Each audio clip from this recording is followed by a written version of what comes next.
my Capricorn friends. Let's talk about what 2026 has in store for you. And it's really a year where you stop carrying what was never yours to hold to begin with. This is a foundation year, a boundary setting year. And for some of you, a total reset around home, money, and long-term security, especially when it comes to your life path. Now, the big theme of the year is your ruling planet Saturn moving into Aries.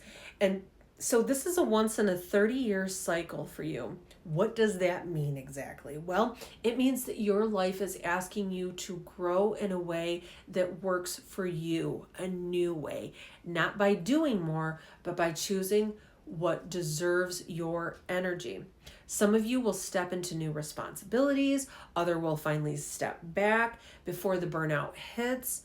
But either way, 2026 is really forcing clarity on who is deserving of your energy and where you're putting it towards.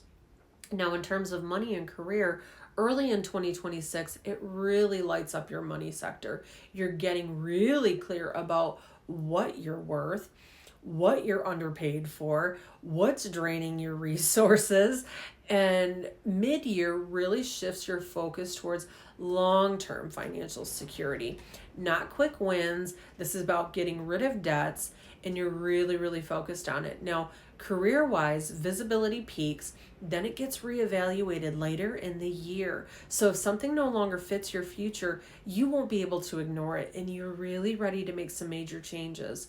Details matter here, and timing matters even more. So you might make some shifts early in the year, and then find later in the year that you move towards something more authentic for you.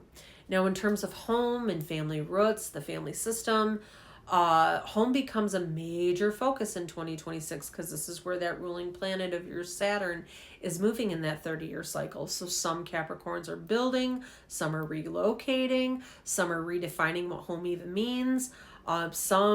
The family structure is changing. And this isn't random. This is part of a much larger 2-year cycle that begins this year of restabilizing the home. Now, when it comes to love and relationship, the first half of 2026 really supports connection. So you might notice stronger communication, more emotional honesty, clearer expectations about what it is you need. And mid-year really brings a relationship check-in, not breakup energy necessarily, but a realignment energy. Are you building towards the same future? And that really comes into focus. So definitely a lot there. Now, friends, networks, communities that you belong to, your tolerance for misaligned people, it drops pretty dang fast this year, right?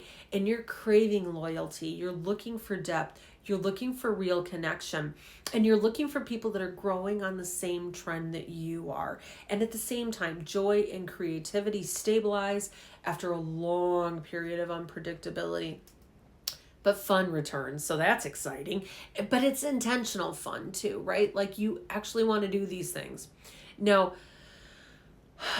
if you want to hear more about all of these things or specific birthdays and how this year really impacts them, you can watch my YouTube video. It's a lot longer and it doesn't work here on TikTok, so the link below is for that. And if you want to know how this directly impacts your chart, you can definitely book a reading with me on my website here as well. But if you want to learn more about astrology, you want to see how it impacts your chart, I wrote a 2026 Astrology Workbook, and there's an Astrology 101 book that's at the beginning of it, but then we go month by month and we look at the lunar events, the new moons, the full moons, the eclipses, the major planetary events, and we look at how it impacts your specific chart. And it's a bit of a workbook to help you figure that out. And then there's journal prompts too to help you really solidify that energy and see how these events are affecting you. So I guess in general, right? Capricorn, this is definitely a year of learning boundaries. Some are expanding, some are releasing, but this is definitely a time for you to focus on yourself once and for all. So be sure to watch your sun, moon, and rising to get a better picture, and we'll see you next time.